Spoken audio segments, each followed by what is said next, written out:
Защо съседът ви купи същият имот за 80 000 евро, а вие днес плащате 140? Не е въпрос на късмет, въпрос на тайминг е. Повечето купувачи имат панически страх от на зелено. За тях всичко преди Акт 16 не е имота научна фантастика. И докато чакат да пипнат стените, за да се почувстват сигурни, цената вече е станала двойна. Математиката тук е желязна. Колкото по-рано влезете в един проект, толкова по-ниска е цената. Колкото по-малко риск остава до финала, толкова по-скъпо става вашето спокойствие. Имам десетки примери, които само след 2 години и с Акт 16 се продават на двойна цена. Истинският въпрос не е дали да купите на зелено, а от кого, защото не всеки инвеститор заслужава вашето доверие.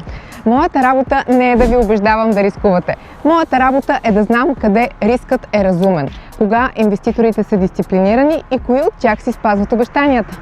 Ако все още чакате Акт 16 за да бъдете сигурни, пригответе се да платите такса спокойствие в размер на половин апартамент. Искате ли да видите кои са проектите в Пловдив, които в момента са в своя златен период на покупка? Ако искате, напишете инвестиция в коментарите и ще ви изпратя информация.